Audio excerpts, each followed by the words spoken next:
Okay friends. 'The mind' పాశుపతాస్త్రం book continue చేసుకుందాము. So, మనము సెకండ్ 10థ్ చాప్టర్ 'ఆకర్షణ సిద్ధాంతము' 'the law of attraction' last క్లాస్‌లో స్టార్ట్ చేశాము. కంటిన్యూ చేసుకుందాము. దీనిలో ఒక ఎక్సర్సైజ్ చెప్తున్నారనమాట. మీ యొక్క మొర అంటే ప్రార్థన ఈ విశ్వం చేత ఆలకించబడి సమాధానపరచబడును అని చెప్పుకున్నాం కదా! ఇక్కడ ఒక అభ్యాసాన్ని ప్రాక్టీస్ చేద్దాము. సో, ఈ చాప్టర్‌లో ఏం చెప్పారు? మనం ఏదైతే మనం యూనివర్స్‌కి చెప్తామో, అది యూనివర్స్ విని మనకి రియాలిటీకి తీసుకొస్తుంది అని చెప్పారు. సో, దీనిలో ఎక్సర్సైజ్‌లో ఏంటంటే, సుఖాసనంలో హాయిగా కూర్చొని, 2 కళ్ళు మూసుకొని, కొన్ని నిమిషాల పాటు నెమ్మదిగా దీర్ఘ శ్వాసలు తీస్తూ, వదులుతూ ఉండండి. 3, 4 నిమిషాలు దేహం మొత్తం రిలాక్స్ అవుతుంది. సో, రెగ్యులర్‌గా ఆనాపానసతి చేస్తూ ఒక 3, 4 మినిట్స్ ఉండమంటున్నారనమాట. ఆల్ ఈజ్ వెల్, అంతా మన మంచికే అనే భావనను కలిగి ఉండండి. నేను సహ సృష్టికర్తను అంటే కో క్రియేటర్‌ని అనే భావనని కలిగి ఉండండి. ఈ విశ్వ చైతన్య శక్తి అంటే ద యూనివర్సల్ కాన్షియస్‌నెస్ మీ ద్వారా అనుభవాలు ప్రకటన చేసుకోవటానికి సంసిద్ధంగా ఉందని భావించండి. ఈ విశ్వంలో మీరు ఎంతో ప్రాముఖ్యతని, ప్రస్ ప్రశస్తతను కలిగి ఉన్నారు. మీ యొక్క జీవితానుభవాల ద్వారా ఈ విశ్వము లేదా మహామూల చైతన్య శక్తి చైతన్య పరిణామం చెందుతూ ఉంది. అంతా మంచికే అనే భావనలో ఉండండి. సో, మనం మెడిటేషన్ చేసేటప్పుడు ఒక 3, 4 మినిట్స్ ఆనాపానసతి చేసి, ఆ తర్వాత మనకి ఏం జరిగినా అంతా మంచిదే. అసలంతా మంచిగానే జరుగుతోంది. ఆల్ ఈజ్ వెల్ అని చెప్పి ఒక రకమైన ఆహ్, ఆ ఫీలింగ్‌తో ఈ యూనివర్స్ అంతా మన ద్వారా ఇది అనుభవాల్ని తీసుకుంటుంది. దాని ద్వారా చైతన్య పరిణామం పెరుగుతూ ఉంది అని చెప్పి అనుకోమని ఆల్ ఈజ్ వెల్ అనుకుంటూ ఉండమన్నారనమాట. ఒక ఆఫీసర్ గానో, లేదా ఒక పెద్ద సంస్థలో డైరెక్టర్ గానో మీరు ఉన్నట్లయితే అన్ని పనులు మీరొక్కరే చూసుకోలేరు కదా! కొన్ని పనులు మీరు చేసుకుంటూ, మిగతా కొన్ని పనులు మీ కింద మేనేజర్‌లకు లేదా సెక్రటరీలకి అప్పచెప్తారు కదా! ఆ పనులన్నింటినీ మీ క్రింది స్థాయి ఉద్యోగులు చేసి పెడతారు. అప్పుడు ఆ మాదిరిగానే కొన్ని పనులు మీరు చేయండి. మిగతా పనుల్ని విశ్వం అనే మేనేజర్‌కి అప్పచెప్పండి. ఈ విశ్వం ఎల్లప్పుడూ your wish is my command. మీ యొక్క కోరికే నాకు ఆజ్ఞ అని ఎదురు చూస్తుంది. సో, దీనికి ఎగ్జాంపుల్ ఏం చెప్పారు అంటే నెక్స్ట్‌ది సో, అంతా జరుగుతుంది అని అనుకోమన్నారు కదా! తర్వాత ఏమన్నారు? సో, మనం ఇంకో థాట్ ఎలా ఉండాలంటే, మనం ఏదో ఒక పని ఇలా చేయాలి అని అనుకుని, తర్వాత యూనివర్స్‌కి వదిలేయాలి. ఎలాగూ అంటే, ఒక ఏదైనా ఇన్‌స్టిట్యూట్‌లో పై పై హై లెవెల్‌లో ఉన్న ఆఫీసర్ ఏం చేస్తారు, కొన్ని పనులు ఎలా చేయాలో చెప్పేసి, అయి కింద వాళ్ళకి వదిలేస్తారు కదా! అలానే మనం కూడా యూనివర్స్‌కి అలా చెప్పి వదిలేయాలి అని చెప్తున్నారనమాట. అప్పుడు యూనివర్స్ ఏమంటుంది? Your wish is my command. మీ యొక్క కోరికే నా ఆజ్ఞ అని చెప్పి దాని మీద వర్క్ చేస్తుంది అంటున్నారు. You are the boss. The universe is your manager. మీరు అధిపతి. ఈ విశ్వం అనేది మీ దగ్గర ఒక మేనేజర్ అనే భావనతో ఉండండి. అప్పుడు ఒక డైరీ లేదా నోట్‌బుక్‌ని తీసుకోండి. డైరీ లేదా నోట్‌బుక్‌లో ఎడమ పేజీలో మీరు చేసే పనులను, కుడి పేజీలో మీ మేనేజర్ చేయవలసిన పనులను రాయండి. ఈ విశ్వం అనేది మీకు ఒక విశ్వసనీయమైన మేనేజర్‌గా భావించండి. ఇది యాక్చువల్లీ చాలా బావుంది. ఒక బుక్‌లో లెఫ్ట్ సైడ్ ఏమో మనం ఏం చేయాలి మనకి కావాల్సిన దానికి, ఆ తర్వాత యూనివర్స్ ఏం చేయాలి అని చెప్పేది రైట్ సైడ్‌న రాయమని చెప్తున్నారనమాట. ఉదాహరణకు ఎడమ పేజీలో అంటే మనం చేయవలసింది కుటుంబ సంబంధాల్లో పాజిటివ్ మార్పులు. అంటే పలానా వ్యాధిని నయం చేసుకోవచ్చు. లేదా వృత్తి లేదా వ్యాపారం, ఉద్యోగంలో కొన్ని పనులు, ఏదైనా విహారయాత్ర మొదలైనవి రాయండి. కుడి పేజీలో అంటే విశ్వం అనే మేనేజర్ చేయవలసింది మన ఇల్లును కట్టించుకోవటము లేదా కొనుక్కోవటము, కారు కలిగి ఉండటము లేదా కొనుక్కోవటము, వృత్తి, ఉద్యోగం, వ్యాపారం మొదలైన వాటిలో చేయవలసిన మిగతా పనులవి మొదలైనవి రాయండి. సో, మనము మన చేతితో మనం ఏం చేయగలమో మనం రాయాలి. ఆటోమేటిక్‌గా దానికి కావాల్సినవన్నీ ఎలా కరెక్ట్ ప్లేసెస్‌లో జరగాలో అదేమో రైట్ సైడ్ రాయమంటున్నారనమాట. Be clear about what you want. మీకు ఏది కావాలో చాలా స్పష్టంగా తెలుసుకోండి. మీరు నెరవేర్చవలసిన లక్ష్యాలు, సంకల్పాలను విశ్వం అనే మేనేజరు నెరవేర్చవలసిన పనులను చాలా స్పష్టంగా, దృఢంగా నిర్ణయించుకుని, ఊహాశక్తిలో అంటే ఇమాజినేషన్‌లో ఇప్పటికే అవి వాస్తవ రూపం చెందుతున్నట్లుగా, వాటిని జీవితానుభవాలుగా పొందుతున్నట్లుగా వివిధ రకాలుగా కలలు కనండి.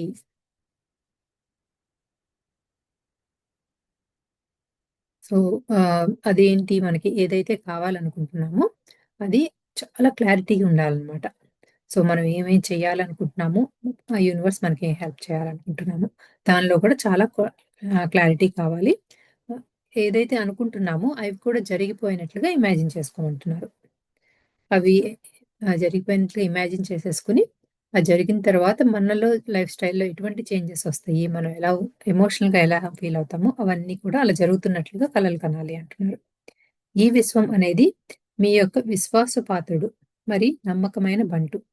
ఎవరికి ఏ లక్ష్యాలు లేదా సంకల్పాలు అప్పచెప్పినారో అవి నెరవేర్చబడి మీ జీవితానుభవాలుగా అయినట్లుగా ఊహాశక్తిని ఉపయోగించండి. కలలు కనండి. ఒక కార్పొరేట్ కంపెనీ చైర్మన్ తన క్రింది స్థాయి మేనేజర్లను, ఇతర ఉద్యోగులను లక్ష్యాలు అప్పచెప్పి అవి నెరవేరుతాయి అని ఎంత ధీమాగా, ఆత్మవిశ్వాసంగా ఉంటాడో, అదే విధంగా మీరు కూడా నమ్మకంతో, విశ్వాసంగా ఉండాలి అని చెప్తున్నారు. సో, ఏంటి అంటే మనము యూనివర్స్‌కి ఏదైతే ఇచ్చేస్తామో అది జరుగుతుందా లేదా అనేటువంటి డౌట్స్ ఏమి వద్దు. చాలా కాన్ఫిడెంట్‌గా అవి చక్కగా జరిగిపోతాయి అని చెప్పి ఆ కాన్ఫిడెన్స్‌తోను, ఫెయిత్‌తోను ఉండాలి అంటున్నారు. ఈ విశ్వంలోని చైతన్య శక్తియే మీలోనే ఉంది కనుక, మీరు వాంఛించినదే ఈ విశ్వంలోని చైతన్య శక్తితో ప్రకంపనలు కలిగిస్తుంది. ఈ ప్రక్రియను ఎప్పుడైనా, ఏ వేళలో అయినా మీరు సాధన చేయవచ్చు. ఒక హోటల్ లేదా రెస్టారెంట్‌లో కూర్చొని ఎదురు చేస్ ఎదురు చూస్తున్న ఈ లిస్ట్‌ని రాయండి. ఎడమ చేతిలో మీరు సాధించవలసిన లక్ష్యాలను ఒక లిస్ట్ రూపంలో రాయండి. రెండవ పట్టికలో అంటే రెండవ లిస్ట్‌లో లక్ష్యాలు ఇప్పటికే నెరవేరినట్లుగా కలలు కనండి. ఈ కలలు కనేటప్పుడు ఎమోషన్స్ అండ్ ఫీలింగ్స్‌తో హ్మ్. హ్మ్. ఆహ్, యాడ్ చేయాలని మరవకండి. ఉదాహరణకు మీరు కారుని లక్ష్యంగా చేసుకుంటున్నప్పుడు, కారు యొక్క రంగు, అది ఏ కంపెనీకి చెందింది, కారు లోపల ఎలా ఉంది, కారులో సంగీతం వింటున్నారా, కారులో పెట్రోలు లేదా డీజిల్ పట్టిస్తున్నారా, పెట్రోల్ వాసన పీలుస్తున్నారా, ఇలా పంచేంద్రియాలతో రంగు, రుచి, వాసన, శబ్దం, స్పర్శలతో కలలు కనండి. హారన్ శబ్దం ఎలా ఉంటుంది? కారు లోపల ఏసీని ఎలా ఆస్వాదిస్తున్నారు? ఇలా ఇమాజిన్ చేసుకుంటూ ఊహించండి. ఒక కార్పొరేట్ కంపెనీ చైర్మన్ అన్ని పనులు తన నెత్తిన వేసుకుని ప్రయాసపడడు. చాలా కార్యాలను తన క్రింది స్థాయి మేనేజర్లకు, ఉద్యోగులకు అప్పచెప్పి వారిని పురమాయిస్తాడు. తనపై బరువును తగ్గించుకుంటాడు. ఆ మాదిరిగానే మీరు అన్నింటినీ నెత్తిన మోస్తూ ప్రయాసపడకండి. మీ మేనేజర్‌కు అప్పచెప్పి అవి నెరవేరుతాయి అని, వాస్తవ రూపం చెందుతాయి అని నమ్మకంతో నిశ్చయంగా, ధీమాగా ఉండండి. మీ లక్ష్యాలు లేదా సంకల్పాలు నెరవేరుతాయి. రిలాక్స్‌డ్‌గా ఉండండి. సో, మామూలుగా కార్పొరేట్‌లో సీఈఓలు అలా ఇలా ఉంటారు. పనులు కింద వాళ్ళకిచ్చేసి అవి చక్కగా జరుగుతాయని ఎంత ఆహ్, కాన్ఫిడెంట్‌గా ఉంటారో, అలానే మనం కూడా యూనివర్స్‌కి అప్పచెప్పేసి చాలా రిలాక్స్ అయిపోదాం అంటున్నారనమాట. The law of attraction cannot change anything in your life that you hate because hate prevents the change from coming into your life. Since the law is giving is exactly what you are putting out. When you hate something, the law must continue to give you what you hate. If you focus completely on the things you love, then you are on your way to attract what you love in your life. So, మనకేదైతే ఇష్టం లేదు అనుకుంటామో, పద్దాక అది నాకిష్టం లేదు, ఇష్టం లేదు అనుకుంటూ ఉంటే, మన లైఫ్‌లోకి దాన్ని అట్రాక్ట్ చేస్తున్నాము అని చెప్తున్నారనమాట. సో, దాని బదులు మనకేది కావాలి, మనకిది కావాలి, ఇది కావాలి అనుకుంటే దాన్ని అట్రాక్ట్ చేస్తాము అని చెప్తున్నారనమాట. మనకేది నచ్చుతుందో దాని మీద ఎక్కువ ఫోకస్ పెడితే ఆటోమేటిక్‌గా అది మనకొస్తుంది అని. ఫలానా విషయాలు, సంఘటనలు వద్దు అని మీరు ద్వేషిస్తున్నంత మాత్రం చేత ఆకర్షణ సిద్ధాంతం మార్పు చెందదు. మీరు ద్వేషిస్తున్నంత కాలము మీరు వాంఛించే సంఘటనలు లేదా అనుభవాలు మీ దరికి చేరకుండా ఆటంకపరచబడుతుంటాయి. ఎందుచేతంటే మీరు దేనిని ద్వేషిస్తూ ఉంటారో అది మాత్రమే మీ వైపు ఆకర్షించబడుతుంది. ఉదాహరణకి పేదరికం వద్దు అని మీరు తలుచుకుంటున్నంత కాలము పేదరికం మీ నుండి దూరంగా వెళ్ళదు. మీకు ఏది కావాలో దానిని ప్రేమించండి. మీరు ప్రేమించే విషయాలు, సంఘటనల పైన మీ దృష్టిని, ఆలోచనలను కేంద్రీకరించండి. మీరు వేటినైతే ప్రేమిస్తున్నారో అవి మీ జీవితానుభవాలుగా ఆకర్షించబడతాయి. ఉదాహరణకు, పేదరికాన్ని ద్వేషిస్తూ కాలయాపన చేయకుండా సంపదను ప్రేమించండి. సంపద కోసమే కలలు కనండి. సంపదను మీ జీవితానుభవాల్లో ఉపయోగిస్తున్నట్లుగా కలలు కనండి. ఎగ్జాంపుల్ ఏం చెప్పారు అంటే, సో మనకి పోవర్టీలో ఉండొద్దు అనుకోకుండా, లేదు నా దగ్గర చాలా డబ్బులున్నాయి. నేను దాన్ని చక్కగా ఎంజాయ్ చేస్తున్నాను అని చెప్పి, నాకు డబ్బులు కావాలి అనే మైండ్‌సెట్‌లో ఉండండి అని చెప్తున్నాననమాట. మీరు వేటినైతే విమర్శిస్తారో, నిందిస్తారో, ప్రతిఘటిస్తారో అవే మీ జీవితంలోనికి అనుభవాల రూపంలో ప్రవేశిస్తాయి. సో, మనం ఎంత పుష్ బ్యాక్ చేస్తూ మనకు వద్దు అనుకుంటూ ఉంటామో దేన్నైతే, అవే మన జీవితంలోకొస్తాయి. అలా కాకుండా మనకిది కావాలి అనుకుంటే అవి కూడా అవే వస్తాయి అని. సో, మనం నెగెటివ్ థింకింగ్ మానేసి పాజిటివ్ థింకింగ్‌గా ఆలోచించమని చెప్తున్నారనమాట.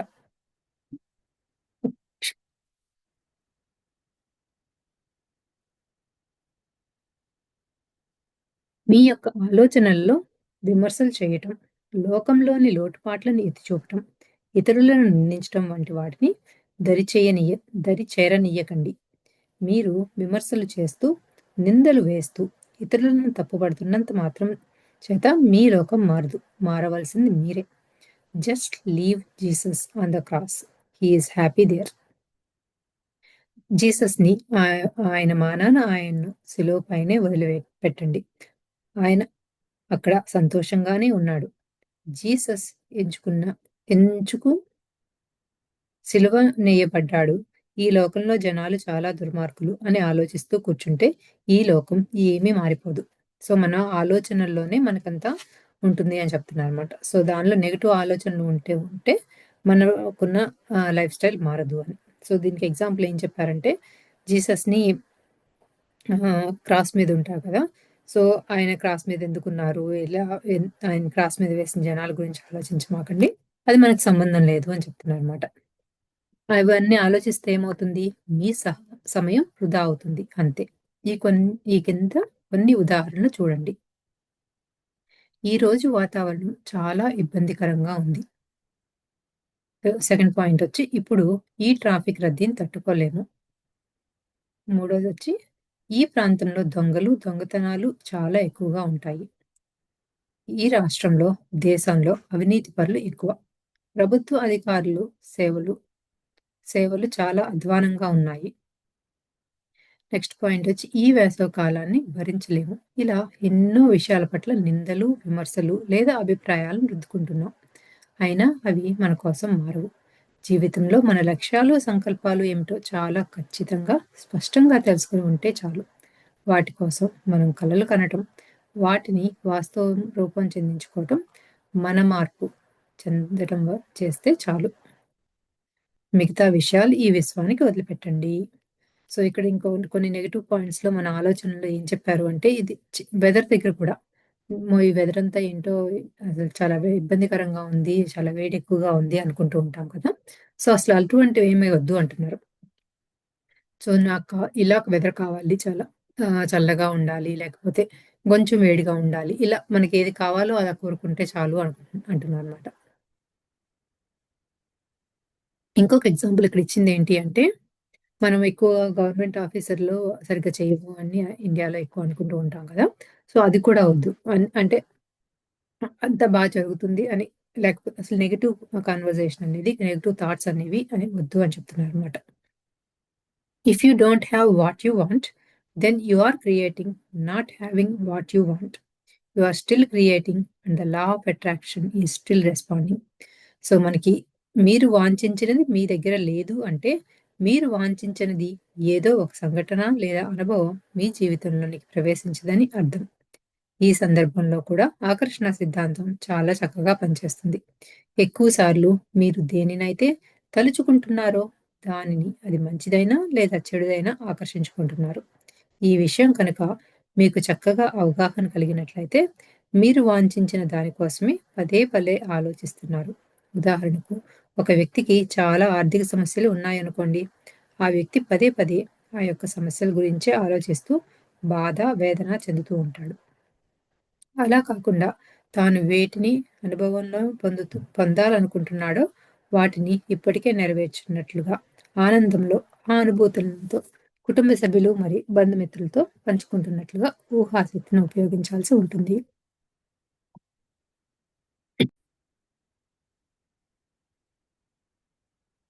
ఈ క్రింది 3 కోతులను గుర్తుంచుకోండి. మొదటి కోతి నిరాశాకర మాటలు అంటే నెగెటివ్ వర్డ్స్ మాట్లాడకండి. రెండవ కోతి నిరాశాకర ఆలోచనలు. నెగెటివ్ థాట్స్ వైపునికి దృష్టిని మళ్లించకండి. జీవితంలో నిరాశని చూడకండి. మూడవ కోతి నిరాశాకరమైన అనుభవాలు. నెగెటివ్ ఎక్స్‌పీరియన్స్‌ని వినడానికి ఆసక్తి చూపకండి. సో, మనం ఏదన్నా చేస్తున్నప్పుడు మనం మామూలుగా 3 మంకీ కాన్సెప్ట్ అంటూ ఉంటాం కదా! చెడు వినొద్దు, చెడు మాట్లాడొద్దు, అదే విధంగా ఇక్కడ మనకి ఆహ్, దాన్ని గుర్తుపెట్టుకోమంటున్నారనమాట. చెడు మాట్లాడొద్దు, చెడు ఆలోచించొద్దు, చెడు ఏమన్నా ఎక్స్‌పీరియన్సెస్ మన వైపు ఉంటే వాటిని కూడా ఇంట్రెస్ట్ చూపించొద్దు. ఆ మూడిటిని కనుక గుర్తుపెట్టుకొని మనం ఎప్పుడు పాజిటివ్‌గా ఆలోచిస్తూ ఉంటే అంతా చక్కగా ఉంటుంది అని. All that we are is the result of what we have thought. If a man speaks or acts an evil thought, pain follows him. If a man speaks or acts with a pure thought, happiness follows him, like a shadow that never leaves him. Buddha చెప్పారంట ఈ మాట. మనం ఏది ఆలోచిస్తామో అదే అవుతాం. చెడు ఆలోచనలు, చెడు కర్మల వలన బాధ, దుఃఖాన్ని ఆకర్షిస్తున్నాం. మంచి ఆలోచనలు, మంచి కర్మల వలన ఆనందాన్ని పొందుతాం. నీడ మనల్ని వెంబడించిన మాదిరిగానే మన యొక్క మంచి, చెడు ఆలోచనలు ఆనందం, దుఃఖం సంప్రాంతిస్త సంప్రాప్తింపచేస్తాయి. అయితే ఈ పుస్తకంలో అడుగడుగున ఆకర్షణ సిద్ధాంతం, ఊహాశక్తి, లక్ష్యాలు, సంకల్పాలు నెరవేర్చుకోవటం వంటి విషయాలపై చర్చించడం జరుగుతుంది. కానీ ఒకటి మాత్రం గుర్తుంచుకోండి. ఆధ్యాత్మిక జ్ఞాన సముపార్జనే అంతిమ లక్ష్యము. The ultimate goal is spiritual knowledge అనేది గుర్తుంచుకోవాలి అని చెప్తున్నారనమాట. సో, మనము ఈ ఆహ్, ఏదైతే అనుకుంటామో థాట్స్‌లో అది మంచిదైనా, చెడుదైనా అదే మనకి ఆహ్, ఆహ్, లా ఆఫ్ అట్రాక్షన్ ద్వారా అదే జరుగుతోంది అని. సో, మనకి జీవిత లక్ష్యం ఏంటి హ్యూమన్‌గా అంటే, సో, ఆధ్యాత్మిక జ్ఞాన సముపార్జనే అని చెప్తున్నారు. విస్తారమైన సంపదను, ఐశ్వర్యాన్ని మీరు ఆకర్షించినట్లయితే న్యాయబద్ధమైన, హేతుబద్ధమైన, ధర్మబద్ధమైన సంపాదన మాత్రమే ఆనందకరమైన జీవితానుభవాలను ఇవ్వగలదు. ఈ విషయంలో బుద్ధుడు ప్రబోధించిన అష్టాంగ మార్గం మాత్రమే విశ్వజనీయమైనది. అలాంటి ఉదాహరణలు ఎన్నో ఉన్నాయి. జనక మహారాజు ఇందుకు ఒక మంచి ఉదాహరణ. అమెరికన్ కంపెనీలు మైక్రోసాఫ్ట్, యాపిల్, గూగుల్ మొదలైన కంపెనీలు న్యాయబద్ధమైనవే, ధర్మబద్ధమైనవే. సో, ఏం చెప్తున్నారు అంటే, మనము ఎప్పుడైనా ఎటువంటి సంపదను కానీ, ఐశ్వర్యాన్ని కానీ మనం పొందాలి అనుకుంటున్నప్పుడు ఎప్పుడూ న్యాయబద్ధంగా, హేతుబద్ధంగా, ధర్మబద్ధమైన పనుల ద్వారా మాత్రమే దాన్ని మనం జీవితానుభవాలుగా తీసుకోవాలి అని చెప్తున్నారనమాట. Think of all good things in your life. Now visualize that you brought them all into your life. Your thoughts and feelings will move all the energies of the universe to bring all those good things to you. You are a powerful being. సంపన్నులను మెచ్చుకోండి, ఆశీర్వదించండి, అభినందించండి. I admire rich and successful people. I bless rich and successful people. I love rich and successful people. And I am going to be one of the rich and successful people too. I have a millionaire and successful mind. నేను సంపన్నులను, విజయం సాధించిన ప్రజలను మెచ్చుకుంటున్నాను. నేను విజయం సాధించిన ప్రజలను ఆశీర్వదిస్తున్నాను. నేను విజయం సాధించిన ప్రజలను ప్రేమిస్తున్నాను. నేను కూడా సంపన్నుడిని లేదా విజయం సాధించిన వ్యక్తిని అవుతున్నాను. నేను లక్షాధికారిని, కోటీశ్వరుడిని, విజేత మైండ్‌ని కలిగి ఉన్నాను. సో, ఇవన్నీ ఏంటంటే మనం ఎఫర్మేషన్స్ ద్వారా అలా అనుకుంటూ ఉండాలి అని చెప్తున్నాననమాట. సో, మన ఎఫర్మేషన్స్‌లో మనం ఏదైతే అనుకుంటామో, విజువలైజ్ చేసుకుంటూ ఉంటామో, వాటిని మనం మన లైఫ్‌లోకి అట్రాక్ట్ చేసుకుంటూ ఉంటాము. Your thoughts and feelings will move all the energies of the universe to bring all those good things to you. You are a powerful being. So, మనకి ఏదైతే కావాలి అనుకుంటున్నామో మన ఆలోచనలను, ఫీలింగ్స్ ద్వారా ఆటోమేటిక్‌గా యూనివర్సు ఆ ఎనర్జీస్‌ని మన వైపు పుల్ చేస్తుంది అని చెప్తున్నారు. ఈ విధంగా మీరు మీకు మీరే దృఢమైన వ్యాఖ్యలను అంటే ఎఫర్మేషన్స్ చెప్పుకోవటం వల్ల మీలో ఉన్నతమైన ప్రకంపనలు కలుగుతాయి. దాని ఫలితంగా ఆకర్షణ సిద్ధాంతం చక్కగా పనిచేసి మీ యొక్క లక్ష్యాలు లేదా సంకల్పాలను త్వరితంగా వాస్తవ రూపం చెందించగలుగుతారు. Bless or appreciate or love that which you want. మీరు ఏదైతే వాంఛిస్తున్నారో వాంఛించిన దాన్ని ఆకర్షించండి. ఆహ్, ఆశీర్వదించండి, మెచ్చుకోండి, ప్రేమించండి. ఎవరైనా విజయం సాధించినప్పుడు వారిని మనస్ఫూర్తిగా ఆశీర్వదించండి. అలా చేయడం వల్ల మీలోని శక్తి సామర్థ్యాలు మరింత ఉన్నతంగా ప్రకంపనలు చెందుతాయి. మాతృ మాత్సర్యం అంటే నాకు మాత్రమే ఉండాలి, ఇతరులకు ఉండకూడదు అనే తత్వం అనేది మనల్ని నెగెటివ్ గుణాల వైపుకు ఆకర్షిస్తుంది. దానికి విరుగుడుగా ఇతరులను మెచ్చుకోండి, ఆశీర్వదించండి. వారి ప మీ వారి విజయాల పట్ల ఆనందాన్ని, ప్రేమను వ్యక్తం చేయండి. Rich, successful people admire other rich and successful people. Poor and failure people resent other rich and successful people. సంపన్నులు విజయం సాధించిన ప్రజలు ఇతర సంపన్నులు లేదా విజయం సాధించిన వారిని మనస్ఫూర్తిగా అభినందిస్తారు. పేదవారు, ఓటమి చెందినవారు ఇతరుల విజయాలను, సంపదల పట్ల ఓర్వలేనితనంతో ఆగ్రహం చెందుతారు. మీరు ఎలాంటి దృక్పథం కలిగి ఉన్నారో ఆలోచించండి. Each of us has a wealth and success file inside the cabinet called our mind. This file contains our personal beliefs that include why rich or successful people are totally clear that they want wealth or success. మనలో ప్రతి ఒక్కరి అంతరంగంలోనూ సంపద లేదా విజయానికి సంబంధించిన ఒక file ఒకటి గుప్తంగా ఇమిడి ఉంది.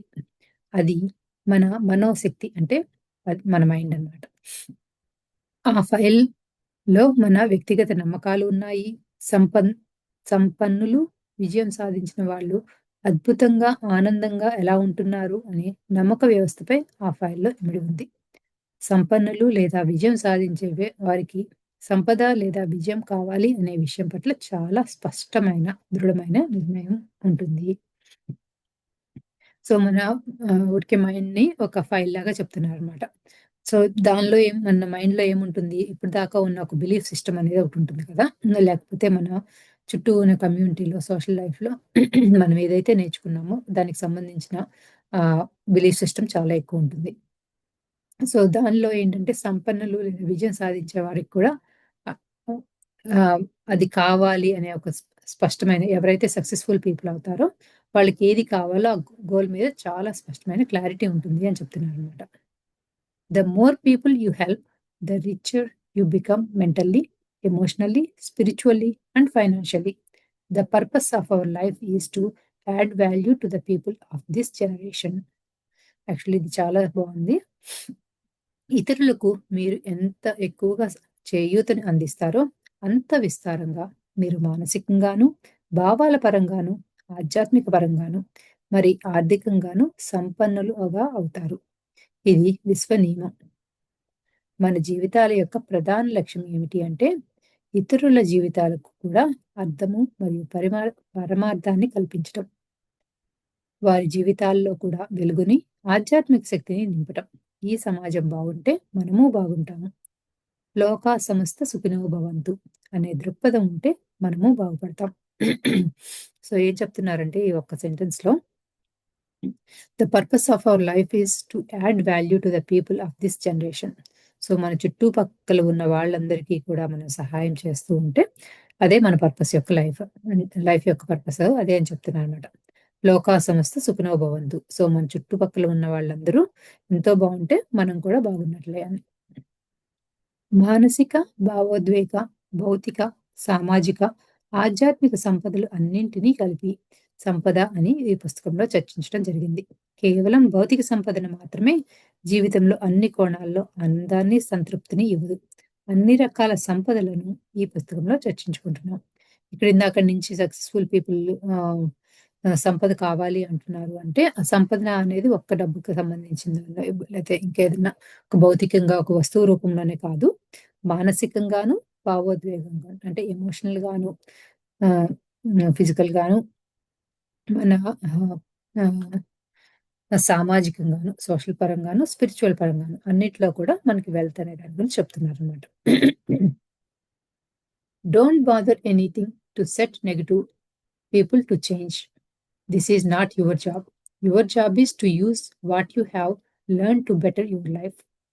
పక్కన వాళ్ళని మార్చడం, ఎస్పెషల్లీ నెగెటివ్ పీపుల్ మార్చడం మన జాబ్ కాదు అని చెప్తున్నానన్నమాట. మన జాబ్ ఏంటి అంటే, మనం నేర్చుకోవాల్సింది చక్కగా నేర్చుకొని మన లైఫ్‌ని బెటర్ చేసుకోవటం అని.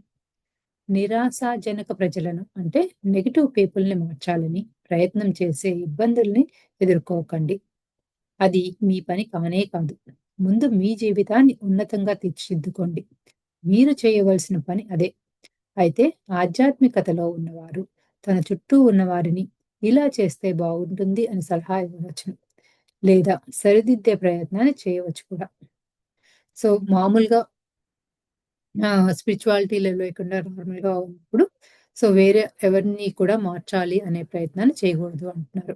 సో, స్పిరిచువాలిటీలో ఉంటే ఏమిటంటే వాళ్ళకి కావాలంటే రికమెండేషన్స్, సజెషన్స్ ఇవ్వచ్చు అని చెప్తున్నారు.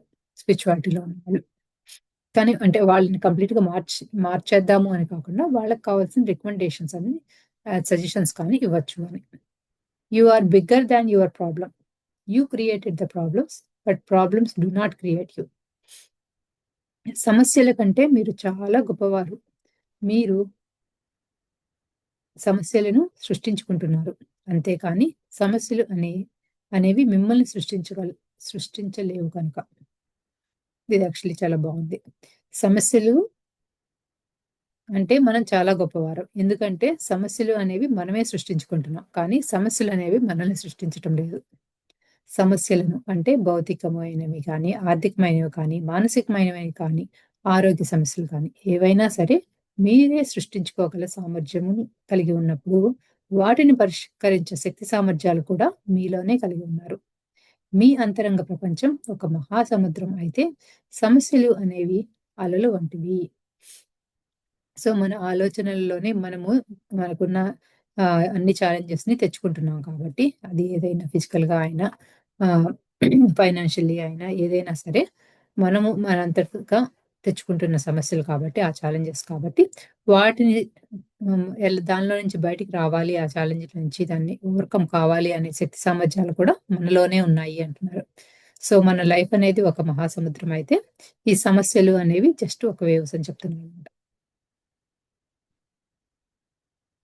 సమస్యల నుండి తప్పించుకోవాలని ప్రయత్నించడం వలన మరిన్ని కొత్త సమస్యలు ఎదురవుతాయి.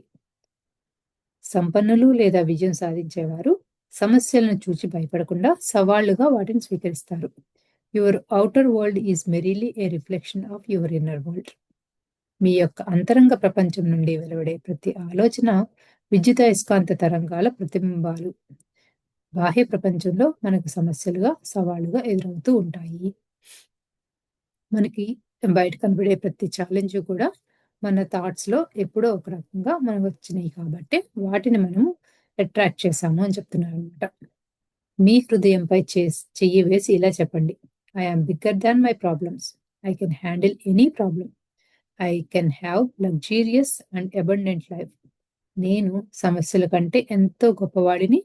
నేను ఎటువంటి సమస్యలనైనా పరిష్కరించగలను. నేను విలాసవంతమైన, సమృద్ధికరమైన జీవితాన్ని పొందగలను.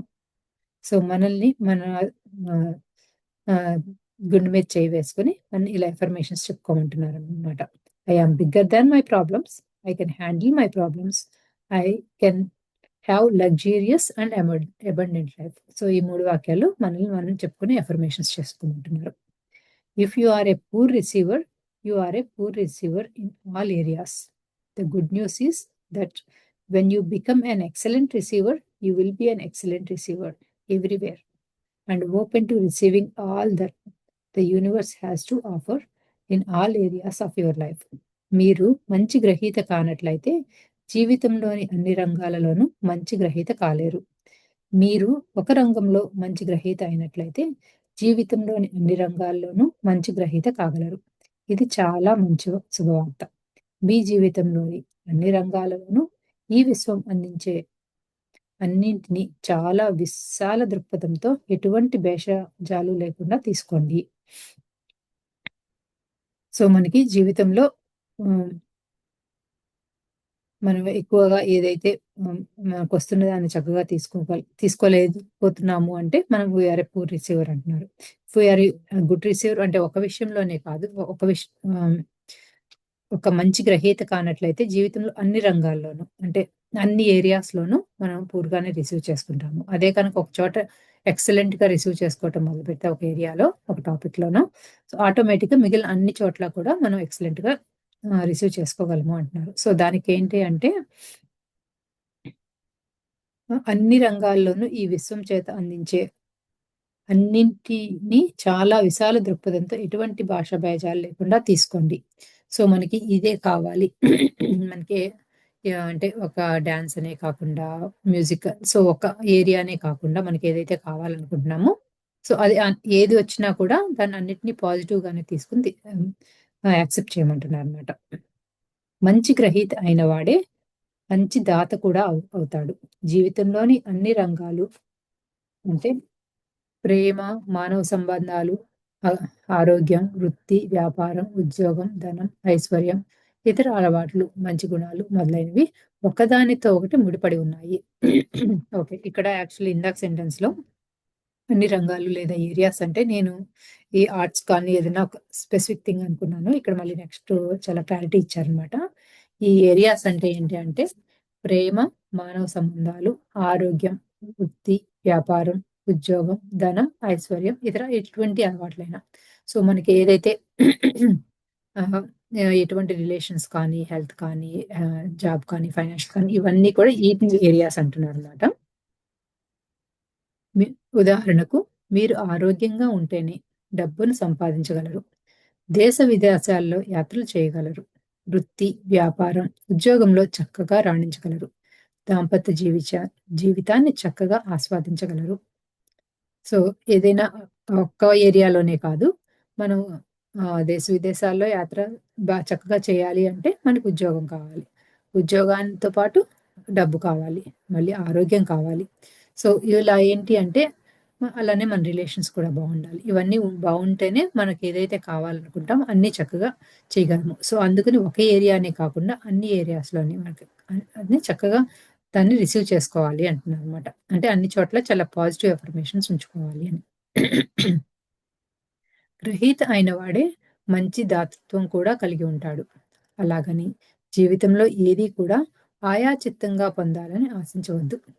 ఆకర్షణ సిద్ధాంతం ప్రకారము మీ అంతరంగంలో సంపద లేదా ఐశ్వర్యాన్ని కలిగి ఉన్నట్లయితే బాహ్య జీవితంలోకి అవే చాలా ఆటోమేటిక్‌గా సమకూరుతాయి. Money and wealth will only make more of what you already are.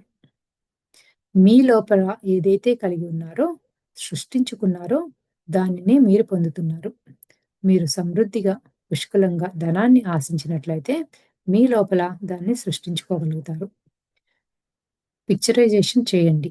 Feelings మరియు ఎమోషన్స్‌తో అపారమైన ధనాన్ని సంపాదిస్తున్నట్లుగా, దాన్ని జీవితంలో వివిధ రంగాల్లో వినియోగిస్తున్నట్లుగా రకరకాలుగా చిత్రీకరణ చేయండి.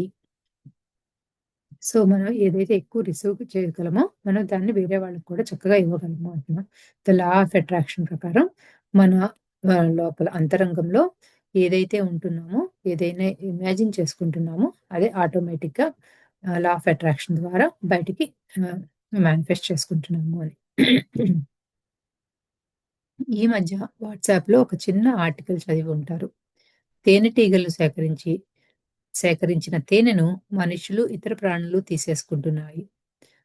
అయినా ఆ తేనెటీగలకు వచ్చే నష్టమేమీ లేదు. ఎందుచేతనంటే తేనెను తయారు చేసే వాటి ప్రతిభను ఎవ్వరూ తస్కరించలేరు. ఒక్కొక్కసారి మీరు సంపాదించిన సంపద మొత్తాన్ని పోగొట్టుకోవచ్చు. కానీ సంపాదించే అంటే ఐశ్వర్యాన్ని లేదా సంపదను సృష్టించే ప్రతిభను ఎవ్వరూ తస్కరించలేరు. అమెరికా ప్రెసిడెంట్ డొనాల్డ్ ట్రంప్ విషయంలో అదే జరిగింది. 1990 సంవత్సరంలో డొనాల్డ్ ట్రంప్ వ్యాపారాలు అన్నీ నష్టపోయాయి. ఆయన సంపద అంతా ఆవిరైపోయింది. కేవలం 2 సంవత్సరాల్లోనే మళ్ళీ ఆయన కంటే ఎక్కువగా మళ్ళీ అంతకంటే ఎక్కువగా సంపదను సృష్టించాడు. ఈ విషయాన్ని మరొక అధ్యాయంలో చాలా లోతుగా చర్చించాం. నెలకు లేదా సంవత్సరానికి ఒక నిర్దిష్ట ఆదాయము లేదా సంపద కావాలని పరిమితులు పెట్టుకోకండి. సో, నాకు ఇంత మాత్రమే కావాలి అని చెప్పి ఏమీ లిమిటేషన్స్ పెట్టుకోవద్దు.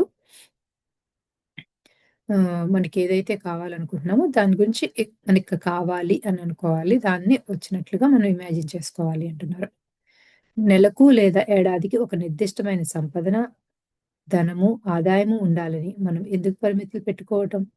అపరిమితంగా అంటే అన్‌లిమిటెడ్‌గా మీ జీవితంలో సంపదను సృష్టించుకున్నట్లుగా లక్ష్యాన్ని లేదా సంకల్పాన్ని పెట్టుకోండి. మన దేశంలో ఫ్లిప్‌కార్ట్ సంస్థ 30 ఏళ్లలోపు కుర్రవాళ్ళ చేత స్థాపించబడి 8 సంవత్సరాల్లో ₹1,00,00,000 సంపదను సృష్టించారు. గూగుల్ సంస్థ కూడా 30 ఏళ్లలోపు కుర్రాడి చేత స్థాపించబడింది. 15, 20 సంవత్సరాల్లో 45,00,00,000 సంపదను సృష్టించారు. యాపిల్ సంస్థను స్థాపించి 50-60 లక్షల కోట్ల రూపాయల సంపదను సృష్టించారు. ఈ అధ్యాయంలో అపారమైన సంపద లేదా ఐశ్వర్యాలను గురించి చర్చించుకుంటున్నాం. ఈ పుస్తకంలో ఆధ్యాత్మిక విషయాల్ని లోతుగా చర్చించడం లేదు. ఇవాళ మార్కెట్‌లో ఆధ్యాత్మిక శాస్త్రంపై వేలాది గ్రంథాలు లభ్యమవుతున్నాయి. వాటిని చదువుకోండి. అపారమైన సంపద అంటే అన్‌లిమిటెడ్ వెల్త్ అనేది మనకు మాత్రమే సృష్టించుకోవాలి.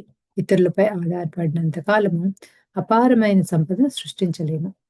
Wealthy people live in a world of abundance and poor people live in a world of limitations. సంపన్నులు ఈ ప్రపంచంలో విస్తారమైన సంపద ఉందని భావిస్తారు. అందుకు అనుగుణంగానే జీవిస్తారు. పేదరికంతో మిగిలిపోయేవారు ఈ ప్రపంచంలో అన్ని రంగాల్లోనూ, అన్ని విషయాల్లోనూ పరిమితులను మాత్రమే చూస్తూ ఉంటారు. వాటికి అనుగుణమైన జీవితం సంఘటనలనే ఆకర్షిస్తూ ఉంటారు. యద్భావం తద్భవతి. మీ భావం ఎలా ఉంటుందో మీ గతి కూడా అలాగే ఉంటుంది. మనం ఏది వాంఛిస్తున్నామో దానిని ఇప్పటికే జీవిత అనుభవాల్లో పొందినట్లుగా చిత్రీకరణ చేసుకుంటూ అంతరంగ ప్రపంచానికి శరణ చేయడమే మన కర్తవ్యం, మన పని. సో, మామూలుగా ఇంకొక ఇక్కడ ఎగ్జాంపుల్ చెప్పింది ఏంటి అంటే ఆహ్, వెల్తీ పీపుల్ కానీ, సక్సెస్‌ఫుల్ పీపుల్ కానీ ఏమనుకుంటారు? మన చుట్టూ అన్‌లిమిటెడ్ వెల్త్ ఉంది అని చెప్పి అనుకుంటారు. అదే కనుక పూర్ పీపుల్ అయితే వాళ్ళ థాట్స్‌లో కూడా చాలా లిమిటేషన్స్ ఉంటాయి అని చెప్తున్నారనమాట. సో, మన థాట్స్ ఎలా ఉంటే అలానే మనము ఆహ్, అట్రాక్ట్ చేసుకుంటూ ఉంటాము. అదే యద్భావం తద్భవతి అని అనుకుంటూ ఉంటాం కదా! సో, అదే చెప్తున్నారనమాట. సో, మనకి ఏదైతే కావాలనుకుంటున్నామో దాన్ని పిక్చరైజ్ చేసుకొని, మన ఇన్నర్‌కి సరెండర్ అయిపోతే ఇంకా అది మొత్తం యూనివర్సే దాని పని తను చేస్తుంది అని చెప్తున్నారు. అంతరంగ ప్రపంచము లేదా విశ్వానికి శరణాగతి చేయండి. జీవితంలో సవాళ్లు మరియు సమస్యలు నిత్యము ఎదురవుతూనే ఉంటాయి. వాటిని మనమే సృష్టించుకుంటున్నాం. ఎవరి వాస్తవానికి వారే సృష్టికర్తలు అనే విశ్వ నియమాన్ని ఖచ్చితంగా అమలుపరచబడుతుంది. అన్ని సవాళ్లు లేదా సమస్యలకు మన ఇంటలెక్ట్ పరిధిలో పరిష్కరించలేం. వాటిని ఈ విశ్వము లేదా అంతరంగ ప్రపంచానికి శరణాగతి చెందించినట్లయితే చాలా ఆటోమేటిక్‌గా అవి పరిష్కారించబడతాయి. మనము లక్ష్యము లేదా సంకల్పాన్ని ఎంచుకొని సబ్‌కాన్షియస్ మైండ్‌కి అప్పచెప్పటం. సమస్య పరిష్కారమైనట్లుగా మీ మనోఫలకంలో అంటే మెంటల్ ప్లేన్‌లో చిత్రీకరణతో కలలు కనటం. సవాళ్లను అవలీలగా పరిష్కరించుకుంటున్నట్లుగా చిత్రీకరణ చేసి చిన్న పిల్లవాని వలె నిశ్చింతగా ఈ విశ్వము మరియు అంతరంగ ప్రపంచంపై పరిపూర్ణమైన విశ్వాసాన్ని ఉంచటం వంటి క్రియల ద్వారా శరణాగతి చెందించవలసి ఉంటుంది. ఆ స్థితిలో మన యొక్క పూర్ణాత్మ రంగప్రవేశం చేసి వాటిని పరిష్కరించగలదు.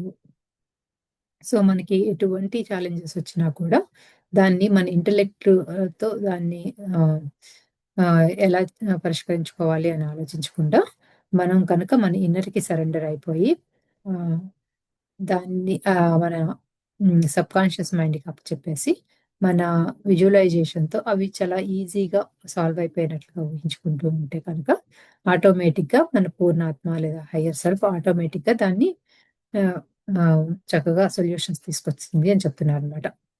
When we surrender the feelings behind the questions or problems or challenges, the answers will be there waiting for us. ప్రశ్నలు లేదా సమస్యలు మరి సవాళ్ళ వెనుక దాగి ఉంటున్న భావనలు, ఉద్వేగాలు అంటే ఎమోషన్స్ మన అంతరంగ ప్రపంచానికి చెందించినప్పుడు వాటికి గల సమాధానాలు మన కోసం ఎదురు చూస్తూ ఉంటాయి. Once the feelings behind all these questions, problems, or challenges are let go, the answers will present themselves automatically. ఈ ప్రశ్నలు, సమస్యలు మరి సవాళ్ల వెనుక ఉంటున్న ఫీలింగ్స్ని పట్టించుకోకుండా వదిలిపెట్టేసినట్లయితే వాటికి గల సమాధానాలు చాలా ఆటోమేటిక్గా లభిస్తాయి. కర్మణ్యే వ్యాధికారస్తే కర్మలను ఆచరించటం వరకే నీ వంతు. ఫలితాన్ని ఆశించటానికి నీకు అధికారం లేదు అని అన్వయించుకోవచ్చు.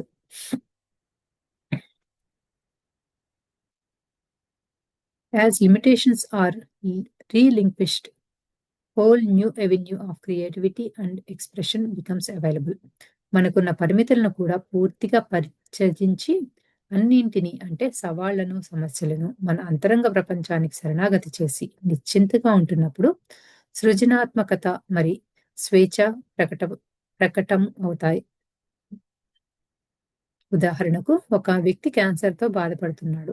మరో వ్యక్తి భర్త లేదా భార్యతో విడాకులు ఇచ్చి మనోవ్యాధితో ఉంటున్నాడు. అటువంటి పరిస్థితుల్లో సమస్య గురించి బాధపడుతూ దుఃఖించే బదులు నిశ్చింతగా ఎలాంటి పరిష్కారం ఆశిస్తున్నారో దానిని తన మనోఫలకంలో చిత్రీకరణ చేసుకుని అంతరంగ ప్రపంచానికి శరణాగతి చేస్తే సరిపోతుంది. దాని గురించి ఇంటలెక్ట్ పరిధిలో వ్యధ చెందటం ఎందుకు? ఆ మాదిరిగానే అపారమైన సంపదను ఇంకొక వ్యక్తి ఆశిస్తూ ఉండవచ్చు.